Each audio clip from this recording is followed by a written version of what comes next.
آج جس طرح سے قاضی فائز عیسیٰ صاحب بار بار کہہ رہے تھے کہ اندرونی بھی بڑے پریشر ہیں، کہ اندر ادارے کی بڑی سیاست اور بڑی کچھ چل رہی ہوتی ہیں، تو یہ ساری چیزیں بھی ہیں. تو کیسے ایسے ماحول میں آپ یہ ایکسپیکٹ کریں گے کہ عدلیہ آزاد ہے، اور اس کے بعد آپ کیسے قاضی فائز عیسیٰ صاحب اتنے مطمئن ہو کے یہ کہہ سکتے ہیں کہ آپ کے دور میں کچھ نہیں ہوا اور چلیں جی جو ہو گیا سو ہو گیا، آگے کی چلیں؟ اس طرح تو ممکن نہیں ہے. تو کبھی آپ مشورہ دیتے ہیں قانون سازی کر لو، کبھی آپ کہتے ہیں بھی ابھی تو کچھ نہیں ہوا، آگے دیکھ لیں گے. تو اس طرح کی چیزوں سے تو بات نہیں بنے گی. جو پشاور ہائی کورٹ کے ججز لکھ رہے ہیں، جو لاہور ہائی کورٹ کے ججز لکھ رہے ہیں، یہ خوفناک باتیں ہیں، اور ان کو ایڈریس کیے بغیر کوئی آگے نہیں بڑھ سکتا. آج اعتزاز احسن صاحب نے بار بار یہ بات کی ہے کہ ان لوگوں کے خلاف کارروائی ہونی چاہیے جنہوں نے ان ججز کو پریشان کیا، ان کے کام میں مداخلت کی ہے، اور ایک دفعہ اگر یہ کارروائی ہو گئی تو ہی راستہ رکے گا کہ دوبارہ مداخلت نہ ہو. اگر کبھی کسی کے خلاف کارروائی نہ ہوئی تو یہ مداخلت کا سلسلہ کبھی نہیں رکے گا. ایون آپ اندازہ لگا لیں کہ اسٹیبلشمنٹ کی سیاسی مداخلت کے اوپر پوری ہسٹری ہماری بھری ہوئی ہے، لیکن آج تک بھی کیا ہے، ہم نے دیکھا ہے کبھی کہ کبھی کسی کے خلاف کارروائی ہوئی ہو سیاسی مداخلت کے اوپر، سوائے پرویز مشرف صاحب کے. اور پھر وہ کارروائی بھی کیسے ریورس ہوئی وہ بھی آپ نے سارا دیکھا، اور اس میں بھی انہیں ایسا کوئی کچھ بھگتنا نہیں پڑا، نہ کوئی پیشی پہ آنا پڑا، نہ انہیں کوئی سزا ہو سکی تھی، نہ کچھ. ان کی ایبسنس میں جو سزا ہوئی تھی جسٹس وقار سیٹھ نے جو دی تھی وہ بھی بعد میں ریورس ہو گئی تھی. تو کہنے کا مقصد یہ ہے کہ یہ کیوں، اسی لیے تو پھر راستہ نہیں کبھی رکا، کیونکہ نہ کبھی کسی کو آنسریبل کیا گیا اور نہ کسی کو سزا ہوئی، تو آئندہ کے لیے راستہ کھلا رہا. آج یہ بھی بات ہوئی تھی کہ جناب ہمیں خود بھی دروازہ اپنے ادارے کا بند کرنا ہے، اور یہ بات بالکل درست ہے. ہمیشہ ایسا نہیں ہے کہ تمام ججز کو کوئی بہت خوفزدہ کر کے ہی من پسند فیورز لینے کی کوشش کی جاتی ہے. زیادہ تر لوگ تو ایسے ہوتے ہیں جو پہلے سے ہی تیار کھڑے ہوتے ہیں ہاتھ باندھ کر کہ آپ حکم لگائیں سر، آرڈر پر فیصلہ تیار ہے. تو خود بھی راستہ بند کرنا ہوگا نا. اگر آپ خود ہی ولنگلی چیزیں سیٹل کر کے وہ کر لیں گے تو پھر تو کوئی آپ یہ شکایت نہیں کر سکتے کہ کسی نے مداخلت کی تھی. مداخلت کی شکایت تو تبھی ہوگی جب آپ ریزسٹ کریں گے.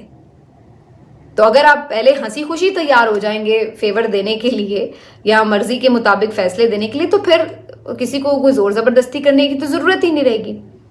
اور ہمارے سامنے ایسی مثالیں، یہ جو ملک قیوم صاحب کی ایک آڈیو ایک دفعہ لیک ہوئی تھی، یہ بڑی آبویس مثال ہے کہ جس میں آپ نے دیکھ رہے تھے وہ پوچھ رہے تھے کہ کتنی کرنی ہے جی سزا شہباز شریف صاحب کی اور ملک قیوم جو مرحوم جج صاحب تھے جسٹس قیوم.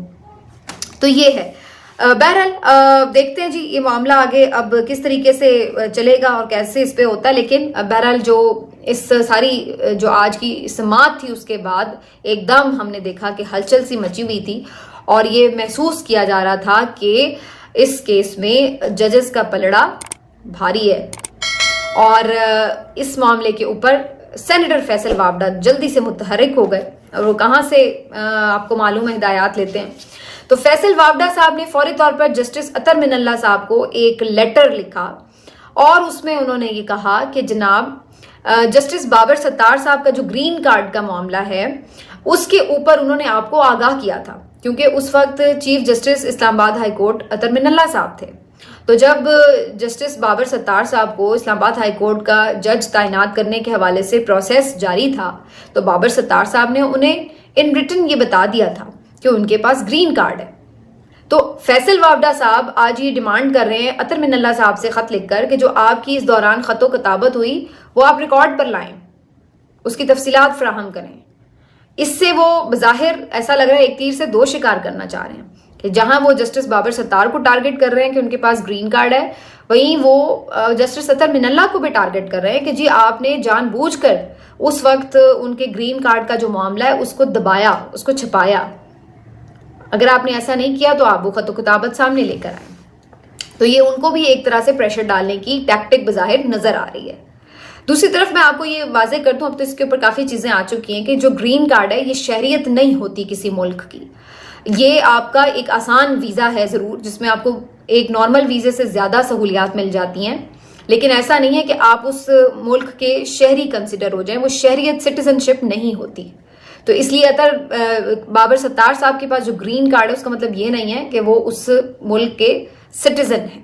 پہلی چیز تو یہ ہے. دوسری بات یہ کہ اگر وہ سٹیزن شپ رکھتے بھی ہوں تو آئین اور قانون میں کہیں یہ نہیں لکھا ہوا کہ ایک جج اس بات کی اہلیت نہیں رکھے گا, اس کی کوالیفیکیشن کے لیے یہ کہیں کرائٹیریا میں نہیں لکھا ہوا کہ اس کے پاس دوہری شہریت نہ ہو.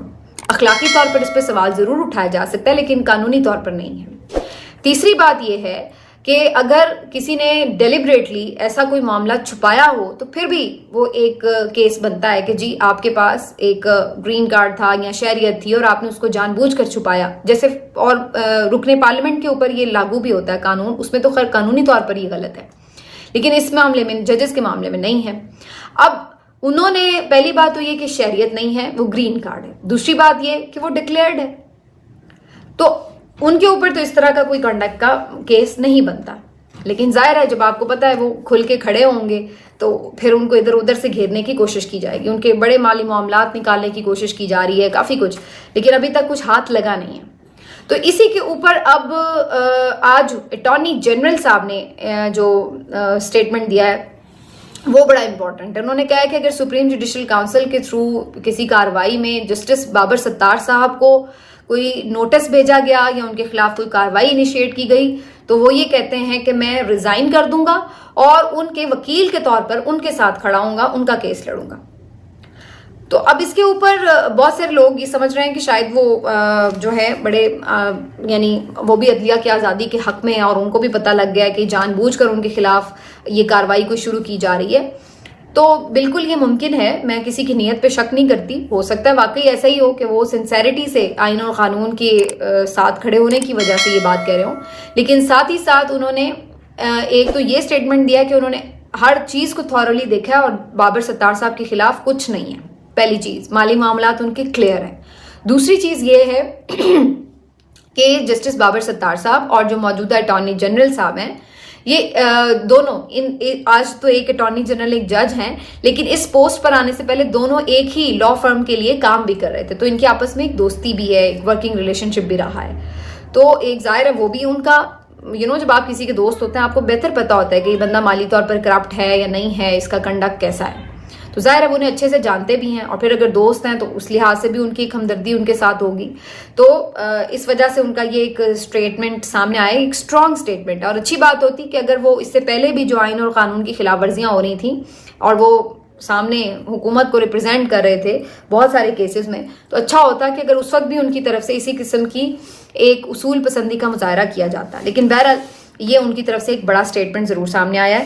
اور اب بظاہر لگتا ہے کہ اس طرح سے ججز کو ٹارگٹ کر کے یا کوئی ریفرنس لا کے یا ان کے خلاف کسی بھی قسم کی کوئی انکوائری آرڈر کر کے اگر کسی کو پہلے مروب کیا جاتا تھا یا اس کو زیر عتاب لانے کی کوشش کی جاتی تھی, تو اب ججز خود بھی اس چیز کا راستہ روکیں گے. بہت سارے لوگ آج کی کارروائی کے بعد یہ بھی کہہ رہے ہیں کہ اب تو قاضی فائز عیسیٰ صاحب کی ایکسٹینشن اور بھی زیادہ ضروری ہو گئی ہے, کیونکہ سب کو آئیڈیا ہو گیا ہے کہ باقی ججز تو بظاہر لگ نہیں رہا ہے کہ وہ کسی بھی طرح باقی لوگوں کے ساتھ یعنی پاورفلز کے ساتھ کوئی تعاون کریں گے. تو اس لیے بھائی موجودہ کو ہی برقرار رکھنا بڑا ضروری ہو گیا ہے. لیکن مجھے یہ لگتا ہے کہ اگر ایسی کوئی کوشش کی گئی تو یہ تو ہو سکتا ہے کہ چلے قانون سازی کر کے وہ کر لیں, لیکن پھر اس کو ظاہر ہے چیلنج بھی کیا جا سکتا ہے اور میرا خیال ہے سرٹنلی چیلنج ہوگا وہ. اور ایسا کوئی قانون اگر چیلنج ہوگا تو پھر اس کے لیے فل کورٹ بھی بنے گی یا لارجر بینچ تو ایٹ لیسٹ بنے گا. اور پھر اس میں اگر جج صاحبان جو یہاں پر آج اتنا کھل کے بول رہے ہیں تو وہ اگر اپنے طور پر آزادانہ فیصلہ کریں گے تو پھر بھی معاملہ کھٹائی میں پڑ سکتا ہے. تو اب یہ اتنا آسان نہیں ہے, اس کو ہمیں ابھی دیکھنا ہوگا. بہرحال اس کے اوپر بات کرنا بھی شاید بہت قبل از وقت ہے, ابھی اس سے پہلے بہت ساری چیزیں باقی ہیں. اب جی آ جاتے ہیں عدالتی معاملات سے نکل کر کچھ چیزیں ہیں جی. اس میں ایک صرف چیز اور ایڈ کر دوں, سائفر کیس کی بھی سماعت ہوئی ہے آج بھی, اور آج اس موضوع کے اوپر بات ہوئی. میاں اورنگزیب حسن صاحب, جسٹس میاں اورنگزیب حسن صاحب نے یہ کوشچن ضرور اٹھایا پروسیکیوٹر کے سامنے کہ جو انہوں نے خط لہرایا تھا وہ تو سائفر نہیں تھا, کیونکہ آپ خود کہہ رہے ہیں کہ وہ صرف کوڈڈ ہوتا ہے, وہ تو کوئی ٹرانسلیشن تھی. تو پھر آپ کیسے یہ الزام لگا سکتے ہیں کہ انہوں نے وہ پبلک کر دیا یا سامنے, وہ تو کوئی ٹرانسلیشن تھی, وہ کوئی بھی آپ اپنے طور پر اس کو ایزیوم کر سکتے ہیں کہ اس کا کانٹینٹ اپنے الفاظ میں آپ نے بیان کر دیا. تو یہ تو نہیں کہہ سکتے کہ وہ ایگزیکٹلی سائفر ہی تھا, آپ کو کیسے پتا. تو یہ ایک انٹرسٹنگ کویشچن تھا, اس کے اوپر وہ خاموش ہیں. آہستہ چل رہی ہے سماعت, لیکن آج مہربان قریشی کی بات بڑی صحیح تھی, انہوں نے کہا اچھی طرح تسلی کر لیں تاکہ کل کو یہ نہ کہہ سکیں کہ جی بڑی تیزی سے اپیلیں ختم کر دیں اور جائز طریقے سے نہیں ہوا. اچھا ہے, تسلی کر لیں انشاءاللہ, ورنہ آلریڈی کیس تو تو ختم ہو چکا ہے. تو لیٹس سی جی کیا ہوتا ہے. ویسے اس کیس کی اگر آپ بات کریں تو اگر اس میں سزا ختم ہوتی ہے، عمران خان صاحب تو پھر بھی جیل میں رہیں گے کیونکہ بھی ان کے باقی کیسز موجود ہیں، لیکن شاہ محمود قریشی صاحب کی رہائی کا معاملہ کافی روشن امکانات ہو جائیں گے. اس کے لیے کافی امکانات آپ کہہ لیں بڑھ جائیں گے، کیونکہ ان کے اوپر بظاہر کسی اور کیس میں انہیں کوئی سزا نہیں ہوئی تو اور نہ وہ کسی اور کیس میں فی الوقت گرفتار ہیں. تو اگر یہ سزا ختم ہوتی ہے تو ان کی رہائی ہو جائے گی، جو کہ پی ٹی آئی کے لیے بہت زبردست چیز ہو سکتی ہے کہ ایک اسٹرانگ ان کا جو سیاسی لیڈر ہے وہ باہر آئے. اور میرا خیال ہے کہ باقی لوگوں کے لیے جو ان سے بات کرنے کے خواہاں ہیں ان کے لیے بھی ایک بڑی اچھی چیز ہو سکتی ہے، کیونکہ شاہ محمود قریشی صاحب ویسے بھی ان لوگوں میں سے ہمیشہ رہے ہیں جو پی ٹی آئی کی طرف سے بات کرنے والے، ٹاک کرنے والی کمیٹیوں میں ہمیشہ شامل رہے ہیں. تو اگر کوئی واقعی ہی سیریس ہے اس بات کے لیے کہ پی ٹی آئی سے بات چیت کرنی ہے تو میرا خیال ہے شاہ محمود قریشی صاحب کی رہائی اس سلسلے میں ایک بڑا امپورٹنٹ اور بڑا سگنیفیکنٹ قدم ہو سکتا ہے. بہرحال اب آگے چلے جاتے ہیں فٹافٹ. پہلے جی آپ کو یہ بتا دوں کہ جو مختلف پارٹی رہنماؤں کی واپسیوں کی بات ہو رہی تھی، اس کے حوالے سے پی ٹی آئی کی گور کمیٹی نے آج یہ فیصلہ کیا ہے کہ جناب فی الوقت کسی بھی رہنما کی واپسی نہ ہو اور نہ اس سلسلے میں کوئی پیش رفت ہو، کیونکہ اس سے مزید آپس کے اختلافات اور چیزیں بڑھنے کا خدشہ ہے. بھائی کوئی آئے گا، کوئی کہے گا بھائی اس کی کیا قربانی تھی، اس کو کیوں لے لیا، اس کو کیوں لے لیا، اس نے تو یہ کہا تھا، فلاں نے تو یہ کہا تھا، تو اس کا آنا بنتا تھا، اس کا نہیں. تو ایک نئی کانٹروورسیز سٹارٹ ہو جائے گی، جس سے ظاہر ہے پارٹی آلریڈی ایک پرابلم میں چل رہی ہے، پھر مزید چلے گی. تو فی الحال یہ طے کیا گیا کہ جی خان صاحب جب رہا ہو کر باہر آئیں تو وہ باہر آ کر خود بخود یہ سارے فیصلے کر لیں کہ کس کو انہوں نے کیا کرنا ہے، رکھنا ہے یا نہیں رکھنا، تاکہ اس وقت وہ خود اوپر ہیڈ کر رہے ہوں گے، چیزیں سامنے باہر سے دیکھ رہے ہوں گے، معاملات کنٹرول کر رہے ہوں گے، تو یہ پھر ایشوز جو ہیں اس وقت جنم نہیں لیں گے.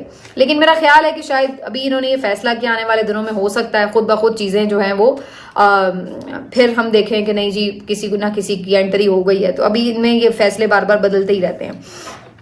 تیسری طرف شیر افضل مروت صاحب کے حوالے سے آج پھر اناؤنسمنٹ کر دی ہے بیرسٹر گوہر صاحب نے اور شیر افضل مروت صاحب نے کہ فائنلی انہی کو دوبارہ سے نامزد کر دیا ہے عمران خان صاحب نے as a person for chairman public accounts committee. اور اب حتمی جو اس کی نوٹیفیکیشن ہے وہ تو اسپیکر نے کرنی ہے. تو وہ جو چھ مگوئیاں تھیں کہ ان کا نام لے لیا ہے، مشاورت، کل خان صاحب نے خود بھی کہا تھا مزید مشاورت کریں گے، لیکن الٹیمیٹلی اب شیر افضل مروت صاحب کو ہی انہوں نے یہ اعتماد دوبارہ دیا ہے. تو میرا خیال ہے یہ ایک اچھی چیز ہے شیر افضل مروت صاحب کے لیے، حوصلہ افزا ہے. لیکن اس میں یہ دیکھنا ضرور ہوگا کہ آج بھی شیر افضل مروت صاحب اس موقع پہ کچھ بات کرنا چاہ رہے تھے تو بار بار بیرسٹر گوہر صاحب ان کا ہاتھ دبا رہے تھے، روک رہے تھے، کیونکہ انہیں خطرہ تھا کہ یہ پھر کچھ نہ کچھ اس پہ شگوفہ یا کوئی پھلجڑی چھوڑ دے گا، جس کے بعد پھر ایک طوفان اٹھا ہوگا میڈیا میں. تو ان کی کوشش تھی کہ اس موقع پہ شیر افضل مروت صاحب اس موضوع پہ زیادہ بات نہ کریں. تو یہ بھی ایک بیچ میں ڈر لگا رہتا ہے کہ کہیں وہ ابھی کچھ بولیں اور کچھ ہو جائے. تو let's see G, I hope کہ اب یہ مسئلہ بھی فائنلی کسی طرف لگ جائے گا انجام کو. آخر میں جی پنجاب حکومت کے لیے نیا درد سر، جس کو میں پہلے سے ہی آپ کو بہت پہلے سے انٹیسپیٹ کر رہی تھی کہ جب آپ نان بھائیوں کو اعتماد میں لیے بغیر روٹی کی قیمت گرائیں گے تو اس سے آٹومیٹکلی ان کے کنسرنز دور نہیں ہوں گے. اب وہی ہوا، پہلے بھی انہوں نے اس پہ احتجاج کیا، پھر کچھ گرفتاریاں بھی ہوئیں، پھر کسی جگہ پہ مل رہی تھی، کسی جگہ پہ نہیں مل رہی تھی. اب دوبارہ سے ان کی طرف سے ایک اناؤنسمنٹ کی گئی، انہوں نے کہا ہے کہ جی 8 مئی سے وہ بھی جو ہے شٹر ڈاؤن ہڑتال کریں گے، کسی کو روٹی نہیں ملے گی پورے پنجاب میں. اور انہوں نے کہا ہے کہ جی ہمارے جو معاملات ہیں، جو کنسرنز ہیں وہ دور نہیں کیے گئے تو اس کے ساتھ اس قیمت پر انہیں روٹی بیچنا بڑا ان کے لیے مشکل ہے. تو نان بھائی جو ہے وہ اس بات کے اوپر ہڑتال پر آتے ہیں. دوسری طرف کسانوں کا ایشو ابھی چل رہا ہے، ان میں سے بھی انہوں نے انفارچونیٹلی بہت سے لوگوں کو گرفتار کیے ہے. ابھی پھر وہ احتجاج ان کا روز چل رہا ہے. اس میں اگر سیاسی جماعتیں بھی شامل ہو گئیں، کچھ لوگ تو آج پی ٹی آئی کے آئے ہوئے تھے لیکن کوئی خاص زیادہ بڑا کراؤڈ نہیں تھا. جماعت اسلامی نے بھی اعلان کیا ہوا ہے کہ ہم ساتھ دیں گے، لیکن ابھی ان کا بھی طرف سے کوئی میں نے نہیں دیکھا کہ کراؤڈ سامنے آیا ہو. تو اگر سیاسی جماعتوں کو بھی اس میں ان کی حمایت حاصل ہو گئی تو پھر یہ ایک بڑا احتجاج بن بھی سکتا ہے. کوشش ان کی یہی ہے کہ مار پیٹ کر کے ڈنڈے کے زور پہ یہ احتجاج کو ختم کر لیں، لیکن الٹیمیٹلی آپ کس کس کو ڈنڈے کے زور پہ ختم کریں گے؟ نان بھائی بھی ہڑتال پہ اگر ہوں گے، کسان بھی ہوں گے، سیاسی جماعتیں بھی ہیں، تو کتنے لوگوں کا مقابلہ کرے گی آپ کی پنجاب پولیس؟ تو یہ صورتحال جو ہے آپ کو صرف دانش مندی سے ہی سارٹ آؤٹ کرنی پڑے گی. اس طرح ڈنڈے سوٹے کے زور پہ حکومتیں نہیں چلتی. لیکن دوسری طرف مریم کا جو ویژن ہے وہ تو چونکہ مودی کا ویژن ہے تو پھر وہ تو وہی اپنائیں گی جو کہ مودی کرتے ہیں. وہاں پہ بھی وہ اسی طرح ایک ایکسٹریم قسم کی ایکسٹریمسٹ ہے نا بیسکلی نریندر مودی بھی، تو مریم بھی کچھ انہی کی فالوور لگ رہی ہیں. یہ میں اس لیے نہیں کہہ رہی کہ کوئی سیاسی نعرہ ہے، بلکہ انٹرسٹنگلی مودی نے اپنی الیکشن کیمپین کے لیے جو نعرہ ڈیزائن کیا ہوا ہے کہ مودی ہے تو ممکن ہے، تو وہ بیسکلی مختلف جو پروجیکٹس ان کے کام اور ان کے ویژن سے متعلق چیزیں ہیں اس کو وہ پبلسائز کرنے کے لیے ایک پورا انہوں نے وہ نعرہ بنایا کہ مودی ہے تو ممکن ہے. تو انٹرسٹنگلی پنجاب حکومت کی طرف سے بھی مریم کے لیے ایک ایسی ہی کیمپین لانچ کی گئی ہے جس میں انہوں نے بنایا نعرہ کہ مریم ہے تو ممکن ہے. تو مطلب یہ لوگ اتنے کنزین ہیں کہ اپنے طور پر نئے نعرے بھی نہیں ایجاد کر سکتے. کبھی یہ وہ کاموں پہ چل پڑتے ہیں کہ جی پی ٹی آئی کیا کر رہی تھی, عمران خان کو کیسے شوٹ کیا جاتا تھا, اسی اینگلز میں ان کو شوٹ کر لیا جائے. اسی طرح کبھی یہ کسی اور سے متاثر ہو کر اس کے پیچھے لگ جاتے ہیں کہ جی انجلینا جولی نے اس وقت یہ کپڑے پہنے تھے جب وہ سیلاب زدگان کے پاس گئی تھی, تو میں بھی وہی کپڑے کالے پہن کے چلی جاتی ہوں.